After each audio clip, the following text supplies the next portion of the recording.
En lo cotidiano habitan verdades que casi nadie mira. En Nada es desierto, tres amigos buscamos esas grietas donde lo aparente se quiebra y la vida revela su profundidad. Nuestros invitados no llegan por su nombre, sino por su mirada. No buscan reflectores, pero iluminan.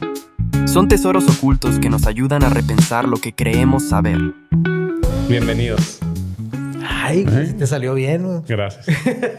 Muy bien. Gracias. Oiga, yo antes que nada quiero presentar aquí a Gastón. Uno de los temas que salieron en las ideas que traemos es las quintas. Y bueno, pues sí me dio por invitar a Gastón porque es esa imagen del arquitecto donde la cultura y la arquitectura se fusionan y dialogan en primera persona. Entonces, ¿quién mejor que Gastón para platicarnos su perspectiva? La verdad es que tengo la fortuna de conocer a Gastón incluso a través de mi padre. Hace ya algunos años participaban juntos en una revista pues, de literatura. Literaria. Un poquito de poesía, que se llamaba Finisterre hace algunos años. Y bueno, aquí a Gabriel y a Juan Esteban no estás para saberlo ni yo para contártelo, pero un poquito la idea del podcast nace de una reunión que tuvimos allá rumbo a Sacramento precisamente con mi padre. Entonces, cómo de pláticas que son informales surgen conocimientos de experiencias de terceros que hasta que no empiezas a convivir y a interactuar con las perspectivas de cada quien surgen puntos en común. Sí. Entonces ahí pues las quintas de Chihuahua, algo nos dimos a la oportunidad de leer y conocer, pero si quieres abrir con alguna duda o pregunta. Gracias, Gastón, bienvenido. Un gusto estar con ustedes. Gracias por venir a estrenarnos. A todo esto, ¿a quién se le ocurrió las quintas? ¿A ti, va? A mí. A Juan Esteban. ¿Y por qué se te ocurrió lo de las quintas, licenciado? Se me ocurrió porque pues pasamos por ellas. Se han vuelto temas culturales, íconos de ciudades. Al menos yo hablando aquí de la ciudad de Chihuahua. Y en particular a mí siempre me dio curiosidad el tema de las quintas. La familia de mi papá tener una quinta en su época, ¿no? La quinta Tuché. Y entender el por qué algo es quinta o no es quinta. Y me daba curiosidad de dónde nacen las quintas como tal el concepto. Y dije, pues qué padre que nos vengan a platicar y también cuestionarles a los que ya traen un poquito más de edad. Sí. A ver qué dicen ellos. Y a Gastón, que ese sí trabaja arquitecto, ¿verdad? Sí. Y cobra bien, ¿eh? Pues bienvenido, Gastón. ¿Cómo ves con el tema? Sí. Pues digo, creo que es algo muy interesante y pertinente, porque los elementos del patrimonio cultural, sean de cualquier tipo, ¿verdad? O sea, las quintas sería uno más de las tipologías, ¿verdad? Que implica el patrimonio cultural. En este caso, el material, el tangible, ¿verdad? Porque hay mucho también de patrimonio intangible. Y una de las cuestiones por las cuales pues, me parece muy, muy bueno este tema en esta ocasión es poder discutir el punto, porque realmente yo que tengo pues décadas y décadas metido en este asunto, hay muchas visiones y muchos pareceres al respecto. O sea, no hay un consenso en donde un poco lo que yo percibo aquí en ustedes al haber aceptado pues ese tema es que les parece interesante, ¿verdad? Pero eso no sucede con la gran mayoría de la gente. O sea, ni siquiera muchísima, la gran mayoría. Y en esa gran mayoría, déjenme decirles que están incluidos quienes, o sea, descendientes de quienes construyeron aquellas quintas, ¿verdad? O sea, es totalmente manifiesto que los tiene sin cuidado, ¿verdad? Verdaderamente, ¿verdad? Podemos observarlo por muchas partes pues, de la ciudad. Entonces, en ese punto, yo creo que una de las cuestiones que podemos conversar y reflexionar es si realmente estamos convencidos de que sí deba ser algo que debamos de proteger y de promover y de impulsar, O a lo mejor empezamos a pensar como el resto de la gente, de decir, bueno, pues, ¿para qué nos metemos en un embrollo de eso, verdad? O sea, ¿cuáles son las ventajas o desventajas que nos puede significar una cuestión o la otra, ¿verdad? Oye, Gastón, antes de meternos, yo Sí. voy a abusar de mi ignorancia como frecuentemente lo hago. Me puse a googlear quintas Chihuahua y luego me empezaron a salir salones de fiestas allá por la salida de Aldama.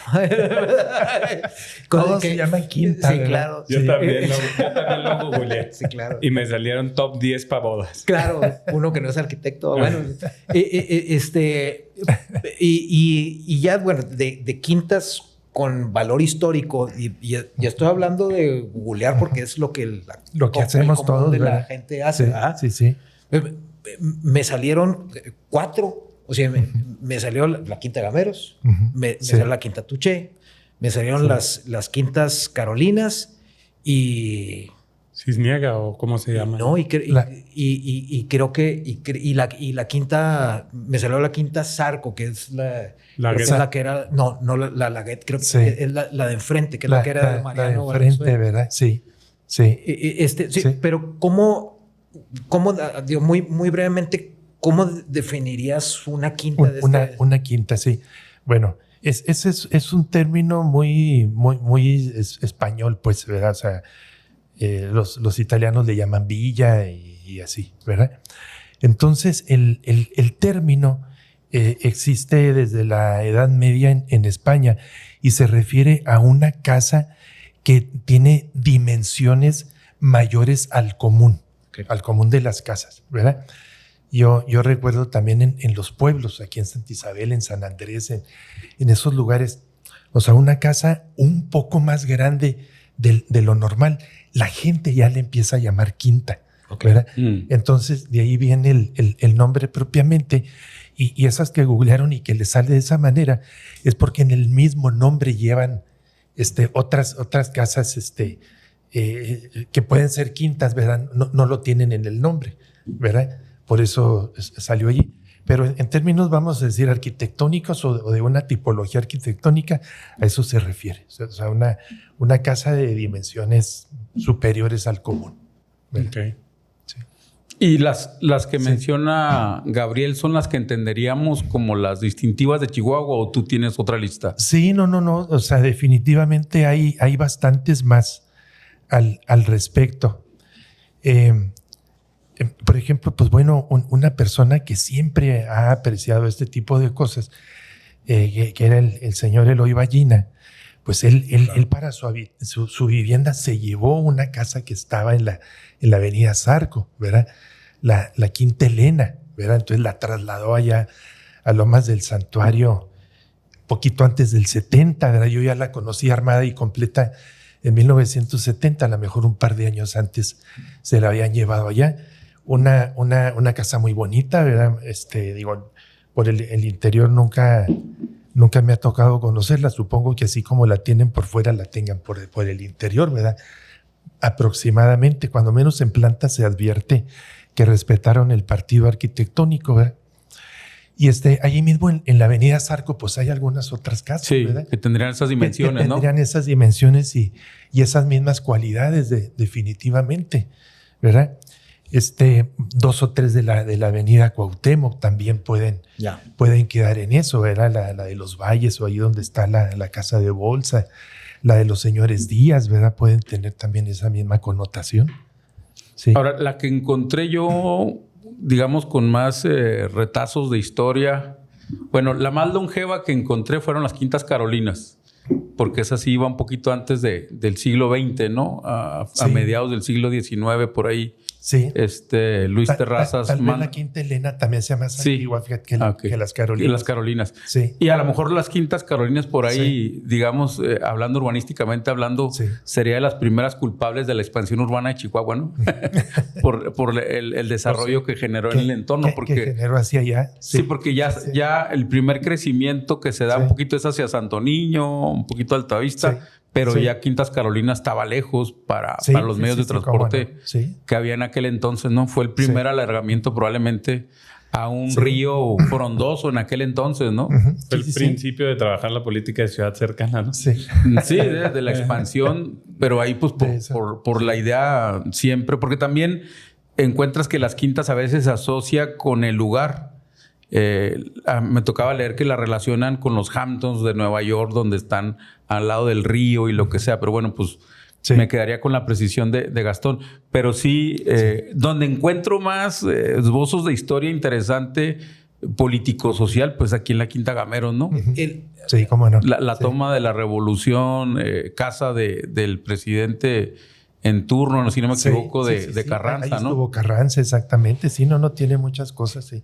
Muchas cosas se vivieron, ¿no? Se a nivel vivieron de historia política de nuestro país y que lo hacen distintivo de la ciudad, ¿no? Sí, total. Y que pasamos todos los días y sí han resistido interesantemente, ¿no? Cuando dices que se llevaron la Quinta Elena, la desarmaron y la volvieron a armar. Así es, la desarmaron y la volvieron a armar. Sí. Sí. Yo estuve en esa casa, estaba interesante. Así como Randolph Hearst. No, ya castillo de California. ¿Verdad? Sí, en algún momento, hace algunos, no mucho, buscaron ya el hoy hijo, digamos, restaurarla. Y pues no, lo que pasa es que es una casa grandísima y restaurar para habitar una casa, y esta no es tan vieja, estamos hablando, decías tú, del 70. ¿Cuándo? Sí, pues ahorita no es tan vieja comparada con las otras que tienen mucho más edad, 100 años por lo menos. Sí. Esta trataron de restaurarla, pero pues era equivalente a construir una nueva de grandes dimensiones. Sí. Otra también que se medio desmanteló y se ha trasladado a otros lados era el llamado Hospital Verde, ¿verdad? La quinta de los Terrazas. Y esa, pues aquí en la Zarco, en la casa de los señores Pérez Pería, ¿verdad? Ahí están los pórticos. En Bustillos están las torres, ¿verdad? Convertidas en kioscos ahí entre los jardines y los balaustrados ahí para delimitar áreas, ¿verdad? Pues bueno, les ha pasado de todo, ¿verdad? El vitral que remataba las escaleras está en el desayunador pues ahora de doña Luz Hernández de Krill, ¿verdad? De la señora viuda de don Jaime. Y pues así encontramos pedacitos de todo, por allá. Sí. ¿Y de la Quinta Tuché? No, justo te iba a preguntar, yo me di a la tarea de también leer un poquito, ves la historia y por ejemplo, hay algunas que vienen de aprovechar un arquitecto inglés que estaba acá, ¿no? El arquitecto King, en ese entonces haciendo el Teatro de los Héroes, y dicen, pues vamos haciendo esa casa, que excede un poquito las dimensiones, a lo mejor también por el número de habitantes o lo que fueran en su momento. Pero yo sí, como abundando un poquito en lo que dices, Gastón, de por qué conservar o no y cuáles entran en esa categoría de quintas conservables o no. Por ejemplo, yo me ponía a pensar, pues ahorita de haber quintas de casas que se construyeron este año que exceden las dimensiones comunes. Sí. Y en 100 años van a ser quintas modernas o no. Sí, patrimoniales. Así es, en el sentido de ¿por qué? ¿Nomás por el exceso de dimensiones o por su historia, como comentaba Mario, en particular de esa? O obviamente muchas quintas en ese momento lo vivieron en el tema villista, de tomarlas como cuarteles o como hospital o como tal. Que en ese caso fue el hecho de la Quinta Tuché en su momento. Y luego pues le da una connotación histórica. Ahí fallece el general Toribio Ortega, etcétera. Y eso le da el valor, además de su arquitectura, la ubicación geográfica dentro de la ciudad. Como que sí, a mí me gustaría como rebotar como que un tema en particular es el por qué sí, por qué no y cuáles, ¿no? Sí, claro. Y en particular a mí me gusta ahorita que la Quinta Tuché va a tener la vocación nuevamente de museo. Y pues hay mucha historia. Se incendió, la reconstruyeron. Pues ese es como lo que quisiera abundar y si va a haber unas quintas modernas o no. No, claro que sí. Pues el término quinta en sí se refiere específicamente a la parte arquitectónica y podrá haber en este momento se pueden estar construyendo las que sea, ¿verdad? Hace un momento mencionaba yo la parte intangible del patrimonio, ¿verdad?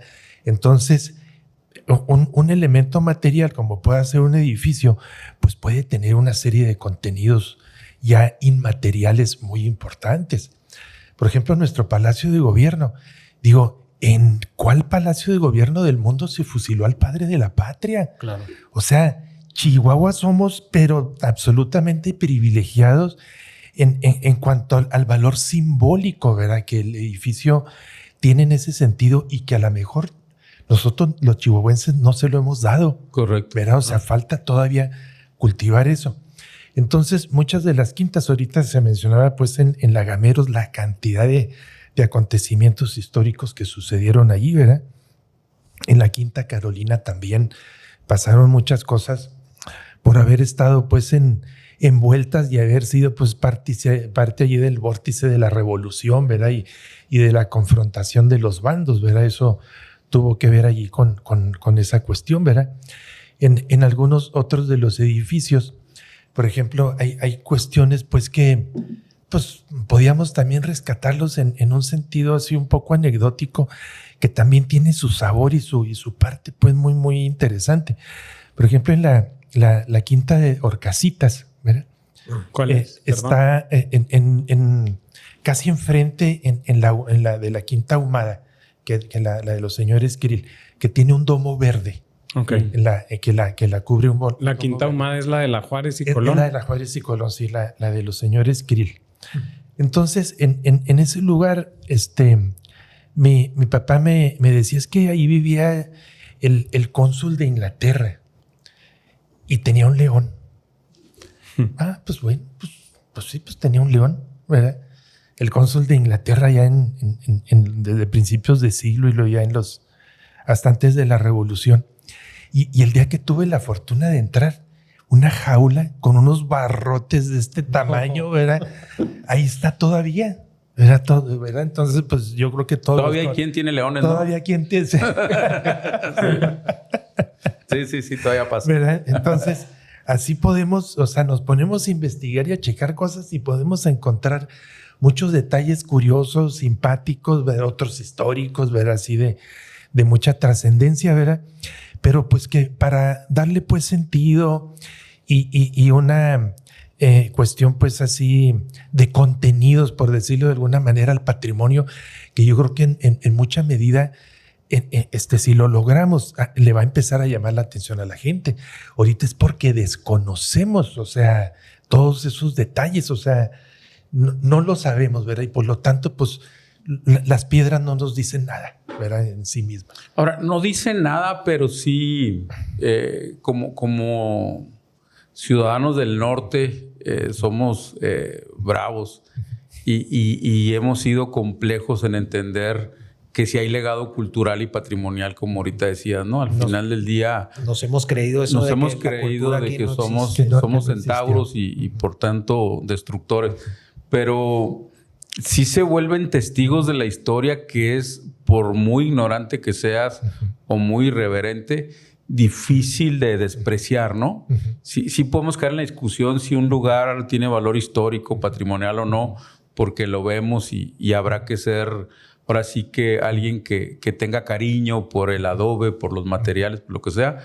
Pero esto, yo me traslado a principios de 1900, alguien que tuvo que viajar en barco para poder tomar ideas europeas, porque pues, la Quinta Gameros hoy por hoy sigue siendo algo que va más allá de nuestra época, ¿no? O sea, a mí me tocó estar en una casa de Frank Lloyd Wright, decía yo, oye, estaba adelantado a su época por mucho.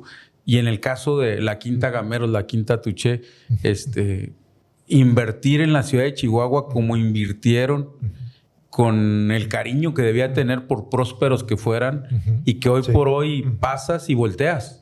Sí. O sea quien sea, de donde seas, pasas y volteas. Por ahí creo que, siendo un poquito críticos, nos falta que nos cuenten un poquito más a través de ilustraciones, más de lo que haya pasado, porque de repente se vuelven recintos nomás de nuevos ejercicios de literatura, de algún festival o lo que sea. y en ese sentido creo que nos falta, como bien decías ahorita, el Palacio de Gobierno, dimensionar lo que si estuviera en otra ciudad estaría mucho más enmarcado que lo enmarcamos nosotros, ¿no? Sí, entonces, sí, al final del día, como testigos de lo que fue y de lo que sigue siendo, pues tan han resistido que ahí están. Sin duda mucho se ha destruido, pero todas las que mencionas, no hay que ser arquitecto para saber que ahí están y que de niño pasabas y volteabas. Y te imaginabas qué pasaba ahí, ¿no? Porque son espacios grandísimos. O sea, al final del día, insisto, la Quinta Gameros, pues que corrígeme, un estilo muy francés, no sé. Sí, Segundo Imperio, totalmente. Sí, entonces, totalmente, sí. Pero sí, hoy por hoy es como los grandes cerros, ¿no? Que es uno de los temas en nuestra ciudad, defender a los cerros. Los cerros solo se defienden, ¿no? Entonces, en este sentido, los grandes cerros, el Cerro Grande, el Cerro Coronel, hagas lo que hagas, ahí están, ¿no? Y estas quintas también, pase lo que pase en el entorno, siguen estando con algunos ejercicios, pero siguen estando y habría que ver cómo motivamos esos recorridos que nos platiquen un poquito más, porque no hay que ser un gran buscador para encontrar las historias que ahí pasaron, ¿no? Sí, definitivamente. Y ahorita que hablabas de ese cariño de las personas que hicieron esto, ya en los años 20 que la familia Gameros ya no vivía el ingeniero Manuel Gameros, exigía una indemnización. Entonces, pues bueno, la Secretaría de Hacienda, para pues, cuánto dinero puede ser por esto, ¿verdad? Sí. Se dirigieron a Corredor La Torre, el arquitecto que le había construido, pues para que les diera una idea, ¿verdad? Que les diera pistas a ver por dónde poder hacer una valoración de aquello. Y en la carta que hizo el arquitecto Corredor La Torre, describe de qué manera le insistía el ingeniero Gameros a que le pagara bien a los canteros, a los ebanistas, a los herreros, a los yeseros que habían participado pues, en la construcción del edificio. Porque él decía, es que yo veo que son unos artistas en toda la extensión de la palabra, ¿verdad? Entonces, no quiero que escatimes en sus salarios, ¿verdad? Así se lo dijo. ¿Y cuántas veces ahorita queremos que los trabajadores de la construcción se comporten como artistas, pero luego... Con el mínimo, ¿verdad? Pues sí, y si bien les va. Sí, porque... Insisto en regresarnos a esa época, ¿no? Los planos que se generaban en aquel entonces. Siempre el lenguaje del plano al maestro, hay alguna transformación natural. Un brinco muy grande. Un brinco. Un teléfono descompuesto. Pues no necesariamente, pero... No, o sea, la creatividad. Sí, la creatividad. Entendí que del plano no bajaba. No, al contrario. Y al final del día, imagínate los recursos técnicos, ya no digo tecnológicos, de 1907, 1906, la idea de alguien que ve una edificación, no toma fotografías necesariamente como podemos tomar fotografías hoy, y regresa y le dice al arquitecto, esto es. Ahí hay una transición, pero del arquitecto al que construye, al artesano. Eso te iba a decir, porque aparte no es como hoy en día que, tráete al proveedor por poner algo cerquita, de Guadalajara y te cobra viáticos y se trae a su gente, instala y... O sea, no, aquí era mano de obra local, ¿no? Supongo yo. No es como que se traían a todos los herreros. O sea, era gente local que le enseñaron a trabajar de esa manera. Los yeseros y los ebanistas venían de Durango. Ok. De Durango, pero los canteros y los herreros... O sea, de veras, yo quiero... ¿Y de dónde venía el aprendizaje? El aprendizaje. Mira... me ha tocado restaurar ya en 2 ocasiones la Quinta Gameros y la he podido ver a 30 centímetros de mis ojos, las fachadas enteras. Entonces, es un trabajo impresionante de veras de la finura con la que está hecha aquello. Pero no solamente eso, porque en muchas de las otras edificios, la cantera tiene muchas calidades. O sea... Desde la blandita que te va a durar 50 o 60 años y esta de la Quinta Gameros, ahorita siento 10 años después de su construcción, ya 115 años, seguimos viendo las aristas vivas, los filos totalmente incisivos. Eso quiere decir que la piedra es absolutamente dura. De la piedra dura, o sea, no era cualquier cosa para estarla labrando. Y además los tallados esos en las flores, en los pétalos que hacen allí, los tallitos con las venitas de las hojitas y todo ese tenderete de cosas, y además tridimensional porque está separado del fondo. O sea, mete uno la mano por detrás para agarrar como el ramo de flores de aquello. Es escultórico. Es un escultor, ¿verdad? Entonces, ¿de dónde viene eso? O sea, en el siglo XVII y bueno, pues ya particularmente el XVIII aquí en nuestro estado, o sea, fue tanta la riqueza de las minas que pudieron llegar muchos canteros del centro del país. Venían de Puebla, de Guadalajara, de Morelia, de los grandes centros de desarrollo cultural y económico de aquella época. Entonces venían y se casaban por acá y se quedaban. O sea, en los testimonios de la gente que vino a trabajar a Catedral y otros en Parral y en esos lugares. ¿Me recuerdas cuándo se hizo la Catedral? Perdón. Catedral se empezó, estamos conmemorando este año los 300 años de la primera piedra. Ok. En el ISAT tenemos ahí una docena de actividades. Sí. ¿Verdad? Entonces, el 21 de junio de 1725 se puso la primera piedra. Ok. Perdón, te interrumpí, pero de ahí empezó a llegar. Bueno, ahí empezó, sí. Ahí empezó y entonces, porque todas esas cosas son de familia. De familia, yo tengo ya 40 años trabajando con canteros. Sus padres, sus abuelos, sus bisabuelos fueron también canteros. O sea, es una tradición totalmente inoculada vía genética. Sí. Sí, de esta gente. Entonces, si bien durante la primera mitad del siglo XIX estuvo un poco adormecido el asunto por todos los problemas políticos y económicos que tuvo nuestro país y las invasiones tan tremendas que hubo, ya después de la reforma, ¿verdad? Que hubo pues una reactivación y que es cuando empiezan a construirse estas quintas de las que estamos hablando.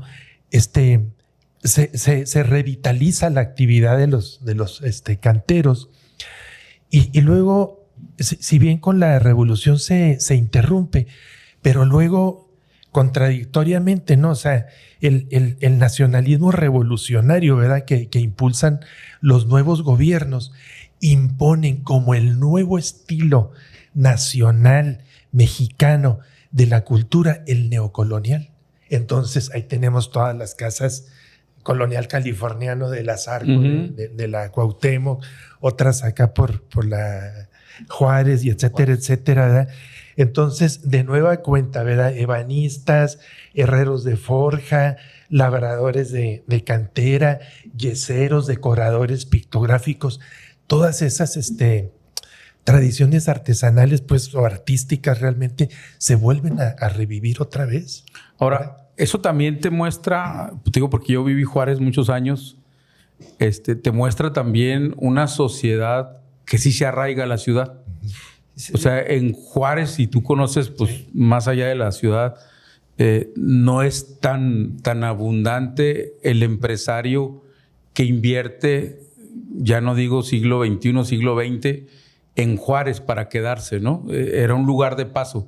En el caso de Chihuahua y de las cosas que yo respeto hasta hoy, con todas las polémicas que se pueden generar por el tema inmobiliario, es que el empresario, el comerciante exitoso de Chihuahua, invierte en Chihuahua.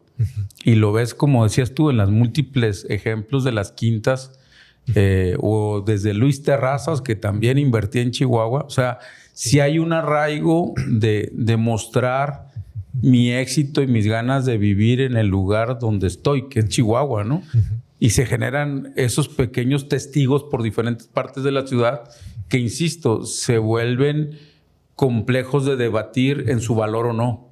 Ahí está, ¿no? Ahora, pero ahí lo que me brinca están estas cosas. Indiscutiblemente nos hace falta verlo más allá, ¿no? O sea, más allá de entrar a la Quinta Gameros y, mira qué bonita fachada, y entrar así, como dices tú, abrazar el ramo de flores de canteras. Nos falta esa compenetración con las piedras mismas, amén del valor histórico. Sí. Pues, si está eso, ¿en dónde se nos está yendo? O sea, ¿dónde se nos está pasando voltear a ver, darle el valor? El valor de ¿En qué momento? Eso, sí. ¿En qué momento estamos comenzando o por qué estamos comenzando a dejar de ver eso y darle más peso al progreso, ¿no? Que luego le hacemos tantas cosas en nombre del progreso. Fíjate que en ese sentido he estado trabajando desde hace ya varios años unas guías de observación. Por ejemplo, la de la Quinta Gameros la hice cuarto por cuarto, ¿verdad?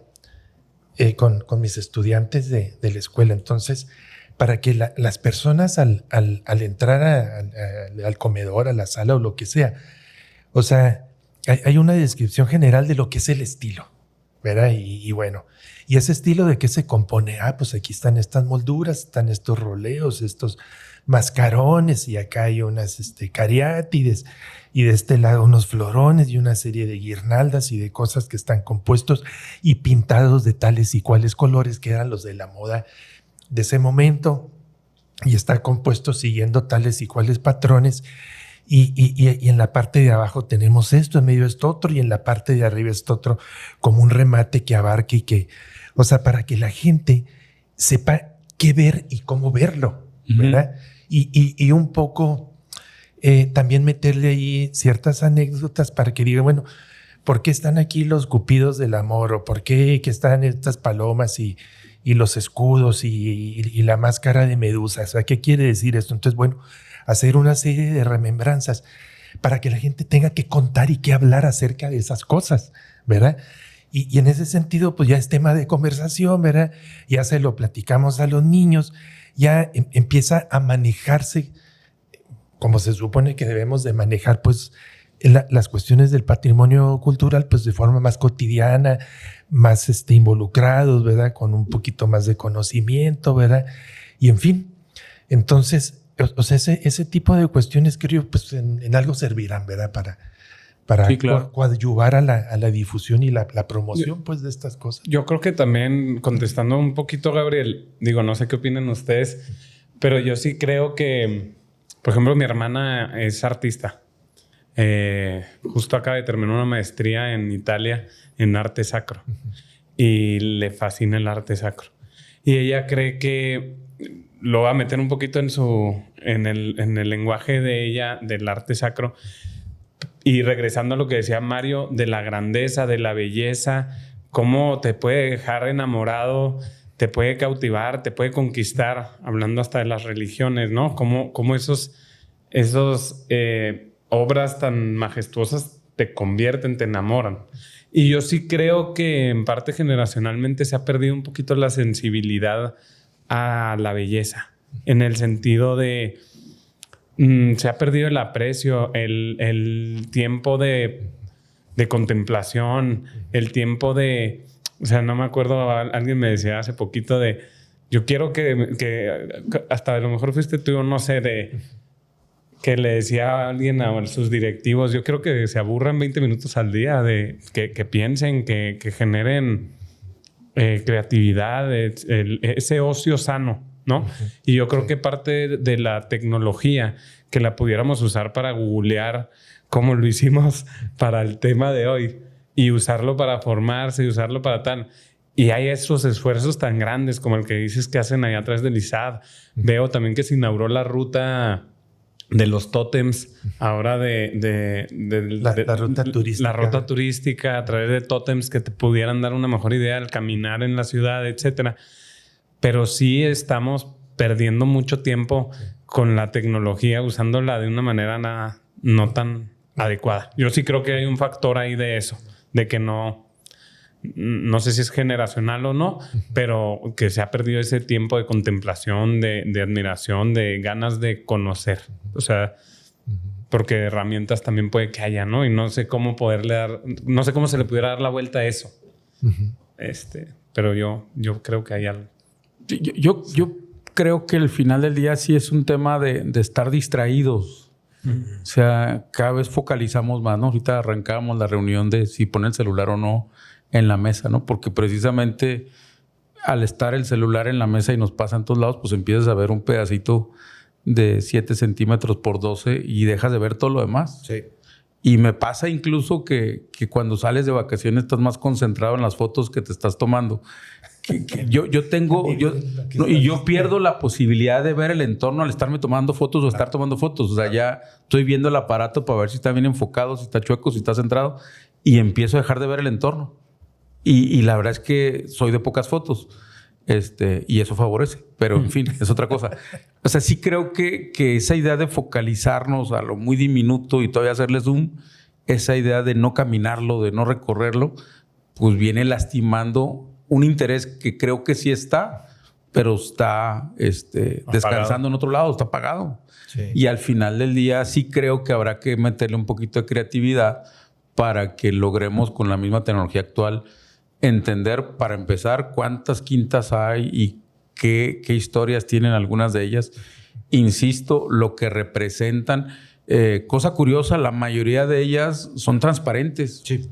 No hay bardas enfrente de ellas normalmente. O sea, cuando de repente haces obras demasiado monumentales, son tan monumentales que inhiben el deseo de pasar. No ahí cobran. No ahí es para gente que viene bien vestida.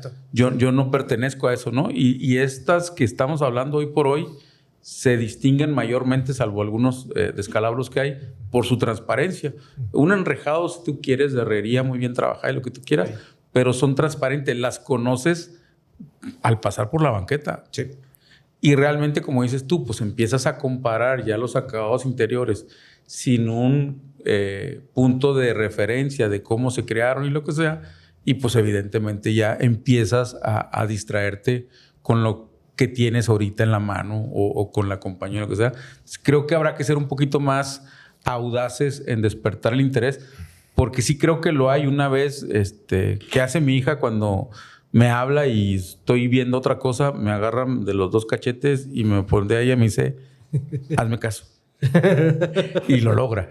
Entonces, en ese sentido, creo que sí es parte de nuestro trabajo poder generar ese interés de la gente que por ahí camina, porque camina mucha gente. Sí. Esta parte aquí es exquisita para caminar, todo lo que es el Paseo Bolívar. La colonia Zarco. Exacto. La avenida Cuauhtémoc. O sea, urbanísticamente hablando, son mejores que la mayoría de los espacios de reciente creación, sí, por su dimensión de banquetas, por su vegetación, por su escala. Te digo, ninguno sientes que te viene encima. Habrá tema con las condiciones de las banquetas, pero la dimensión es muy buena. Sí. No, pero aún así, obviamente estaban en la parte más caminable de la topografía de nuestra ubicación, ¿no? Sí. Regresando a tu pregunta, Gastón, yo sí creo que se deben de conservar. O sea, no sé cómo definir cuáles y si todas son propiedad de privada, ¿no? Etcétera. Sí. Pero sí, yo sí soy un convencido de que se debe conservar para recordar, para inspirar, para conocer y haciendo eco a lo que comentaba Mario. O sea, al final del día yo creo que, y no es por hacerle anuncio al nombre ni mucho menos, pero yo sí creo que parte de ese arraigo a Chihuahua es porque es una isla en el desierto. O sea, al final del día, o no tanto ahorita, ¿verdad? Pero en aquel entonces era o le hacemos aquí entre nosotros y lo conseguimos y lo logramos, o si no, pues a ver a dónde llegas, ¿verdad? Y creo que eso hizo que fuera un arraigo fuerte. Sí, pues lo que platicaba ahorita Gastón, o sea, imagínate las rutas para llegar a Chihuahua 100%. En aquel entonces de donde vinieran los materiales. O sea, sí, eran no tan sencillas de andar por clima, por condiciones medioambientales, o sea, de todo. De todo, sí. Sí, un poco ya estas quintas tienen muchas cosas que llegaban por ferrocarril.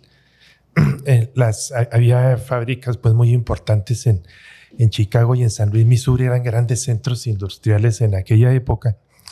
Entonces, desde los pisos, la cuestión de los plafones troquelados, tejas, la cuestión de papeles tapices, pues, o mucha cuestión de mobiliario, las lámparas, todos los sistemas de iluminación, ¿verdad? Cantidad de cosas ya llegaban por el ferrocarril y así con catálogos en el Palacio de Alvarado, otra de las grandes quintas aquí de nuestro estado. Ahí están todavía los catálogos de donde pedían las cosas, ¿verdad? De aquella época, todo guardaron ahí en ese lugar. Bueno, y en la Quinta Carolina también, conozco. Pero saquearon enormemente. Sí, va. No, de veras, o sea, yo no sé. Nomás de recomendación, pero no he ido. Saliendo de aquí. Sí, de aquí nos vamos. De veras, no sabría en cuál de las dos escoger, si la Gameros o esa. Sí, no, sí tengo que. Es impresionante, sí. Pues ya me convencieron de meterme más a conocer. No, y sabes, no. Insisto, cuando a mí me tocó, o tuve la oportunidad, mejor dicho, de participar de una inmobiliaria que construía casas, empezamos en algún momento a controlar la calidad, al menos presuntuosamente hablando, ¿verdad? Que lo controlábamos, a través de una casa guía. Ya. Es decir, decíamos, a ver, esta es la casa guía. Entonces, en esa casa guía, todos, tuvieras tiempo, rango o no, le ponías atención. Era la primera y era la que iba por delante de las demás. Okay. Entonces, esa era la muestra específica de la calidad mínimo deseable que querías para el resto.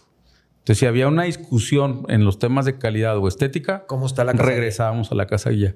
Y yo sí creo que estas quintas en las diferentes partes que está la ciudad se volvieron eso sin necesariamente pretenderlo sus constructores originales.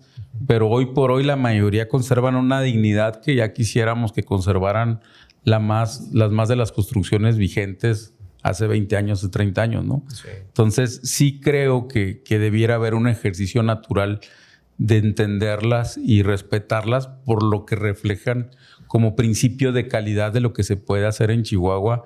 Insisto, con las limitaciones de entonces, hoy otro tipo de limitaciones no quiere decir que no las haya, pero al final del día es un ejemplo claro de calidad en el buen hacer, en el buen diseño, en la buena construcción. Como decía Gastón, pues la convicción del ingeniero Gameros, pues en aquel entonces él era la referencia, ¿no? Y lo que había visto en alguna imagen, en algún viaje, ¿no? Porque aquí no necesariamente era competir con nada, ¿no? Claro. Y nosotros, a nosotros los simples mortales, pues nos toca conocer. O sea, tenemos que ver, tiene que haber un esfuerzo consciente por estar ahí, por voltear a ver el patrimonio tangible y el intangible, por conocer las historias, ¿no? De ver qué está ahí para nuestro uso, aunque el uso sea simplemente el apreciar eso. Me llamó la atención lo que decías de que muchas veces ni los dueños ni los herederos de estas quintas ya siquiera le ponen atención, menos cariño, sí. Sí. Sí. Por eso el señor Ballina pudo comprar tantas de lo que tenía Luis Terrazas, ¿verdad? Bueno, sí. O sea, habrá que convencer a alguno que nos invite a hacer una carne asada ahí para que le empiecen a agarrar cariño. Es correcto. ¿Tú crees, digo, nomás para poder pensar en el hoy, más allá de conservar las quintas, ¿cuándo llega, o sea, cuándo se le deja de denominar quinta a las casas que excedían tamaños en Chihuahua? ¿A partir de qué año? Y si va a haber un tema, ¿cuál va a ser el tema patrimonial que vamos a buscar conservar en unos años en nuestra ciudad de lo que se está haciendo hoy? Nomás para conocer tu opinión. O sea, nomás. Un poco, sí. Pues mira, yo creo, no sé, o sea, ¿quién principalmente es el que va a usar el término de quinta? Es la otra clase social. ¿Sí? Todo bien, sí. O sea, Yo como dueño de una casa de esas, pues no le voy a decir quinta, ¿sí? Entonces, esas quintas estaban metidas en los barrios comunes y corrientes, ¿sí? O sea, atrás de cualquiera de estas quintas que les estoy mencionando, enfrente de la quinta de Pedro Alvarado había una casa que tenía una puerta y una ventana de fachada. Era de este ancho, ¿verdad? Entonces, convivía perfectamente bien el potentado con la persona modesta, humilde. Y me tocó conocer a una nieta de don Pedro Alvarado, Pilarcita. Decía, íbamos a la misma escuela y la iglesia estaba a la vuelta de la esquina. Allí íbamos, ¿verdad? Doña Amadita Terrazas de Cisniega se sentaba conmigo en la iglesia del Santo Niño. Los dos estábamos juntos en la misa, mi mamá, yo y ella, ¿verdad? Así era eso en la convivencia y toda esa posibilidad de integración social que luego con el mercantilismo y toda esta cosa se le dio al traste, ¿verdad? Toda esa cuestión es donde empieza a ver todas esas competencias y todo eso. Entonces, por eso hay esa segregación de las cosas, ¿verdad? De los ambientes, de las clases sociales, de los intereses, ¿verdad? De las visiones y perspectivas de cada segmento, ¿verdad? Con las cosas. Entonces, pues ya no hay ese referente, cómo compararlo contra otra cosa. Ahí ya todas son iguales, claro, ¿verdad? Entonces ya no hay diferencia. Claro. Sí. Sí, pero sí es una pregunta un poquito cruda, ¿no? ¿De qué estarán hablando dentro de los próximos 50 años de la arquitectura que dejamos, ¿verdad? Que dejamos ahorita, y no necesariamente habría tantos ejemplos claros, ¿no? Sí, porque habría que pasar una caseta para empezar en el mayor de los casos, ¿no? Y luego esa mezcla social no se da. No se da. Y mi duda, digo, es como en aquel entonces eran meramente habitacionales. O sea, la mayoría de lo que conservamos hoy era o religioso o habitacional, a menos de que yo esté equivocado. Pero otra cosa civil. Así es. Entonces, en un futuro van a ser comerciales. Van a decir, oye, ese Oxxo, o esa tienda de supermercado, de tal o tal, o va a ser de oficinas, o van a ser esculturas, parques. O sea, creo que también es parte de nuestra labor. Digo, va a ser un tema puentes, túneles. No, ¿qué vamos a dejar en ese sentido y cuál va a ser ese tema? Yo no soy arquitecto, pero lo vivo día a día, ¿no? Y probablemente no vamos a estar ninguno de nosotros en 100 años. Pero o sea, tristemente al menos del 2000 para acá, donde hubo un despertar extraordinario de vivienda, la máxima o mínima era la casa debe durar lo que dura el crédito, que son 25 años. Entonces, en esa idea de permanencia, pues en 50 años no va a haber mucho de qué hablar, ¿no? Sí. Porque nos guste o no, así se construyó. Probablemente lo que vaya que hablar es lo que se construyó hace 100 años. ¿Ah? Y vamos a seguir hablando de las quintas. Lo que haya quedado, sí, exactamente todo eso. Sí. Muy bien. Así es, ¿verdad? Pues ahorita tienen 100 años, ahí van a tener 200 y en fin. Sí. Y anclados a lo mismo, porque sí. A lo mismo, ¿verdad? Digo, hay ejercicios interesantes, pero al final del día, siendo críticos, al menos no en la proporción que hubo cuando llegan las quintas finales del siglo XIX, principios del XX, y luego ya todo lo que sucedió, como decías, producto de que México se iba consolidando y dando ciertas certezas, ¿no?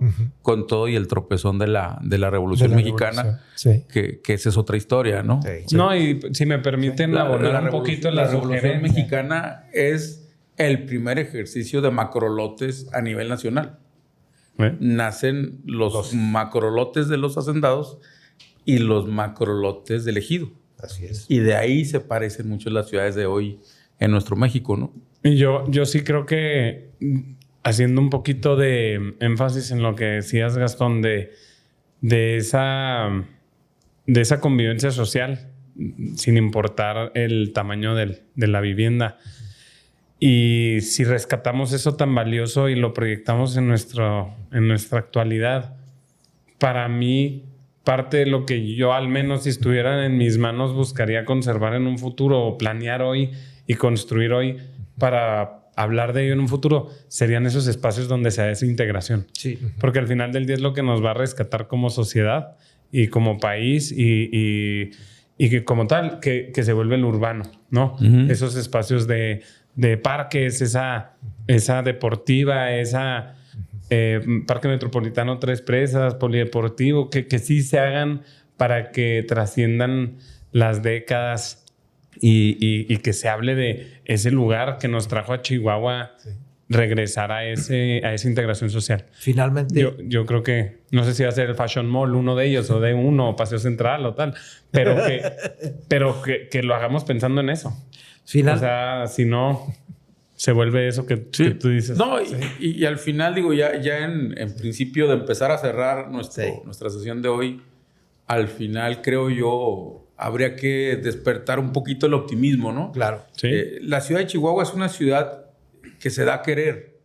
Les platicaba a Gabriel y a Juan Esteban que hoy que me anda acompañando Lisette, a quien conoces de mis hijas, y le toca estar en una reunión, en otra. Me dice, oye, pues están amargados todos, ¿no? A los jóvenes no nos molesta tanto Chihuahua. Nos gusta más de lo que ustedes expresan. Entonces habrá que incluso pues, poder, como alguien que es orgulloso, pues empezar a destacar lo bueno. Claro. Porque de lo malo se encarga de hablar todo el mundo. Fíjate, y eso, y creo que es de estos beneficios que tenemos con las quintas en este caso, es este ejercicio de creación de comunidad. O sea, es ese algo que a todos nos es fácil apreciar y querer. O sea, no es complicado venir y pararse enfrente de cualquiera de estas construcciones y decir, mira qué padre casa, arquitectos o no. Creo que es algo que habría que aprovechar. Hay que comenzar por llevar aquí a JuanEsteban al Palacio de Alvarado, que hay que ponerle fecha y luego ya Aquí está la par de Quinte Gamero, dicho por Gastón, al menos. Sí. No sé si quieras agregar algo, Gastón, antes de despedirnos. Sí, algo que creo que es importante. O sea, ahorita hemos estado platicando de patrimonio que es espectacular, ¿verdad? Con el cual, digo, muy pocos personas tendrían dudas, ¿verdad?, de considerarlo como tal. Pero también hay otro patrimonio modesto, sencillo, ¿verdad?, generado pues en condiciones adversas, muy, muy distintas, ¿verdad?, que también es patrimonio, ¿verdad? Y también tenemos que aprender a valorarlo y entenderlo, porque también es aleccionador en muchos sentidos, ¿verdad? O sea, hablando de cuestiones de tecnología, de cuestiones de uso del espacio, del espacio público, de la cuestión del bioclimatismo y de la sostenibilidad, ¿verdad? De las cuestiones de integración social, en fin. O sea, podemos encontrar muchos valores manifiestos también en ese tipo de patrimonio. Entonces, pues a lo mejor un día de estos también le dedicamos un tiempo a eso. Ahora, pues muchas gracias, Gastón. ¿No? Sí. Gracias, Mario, Gabriel.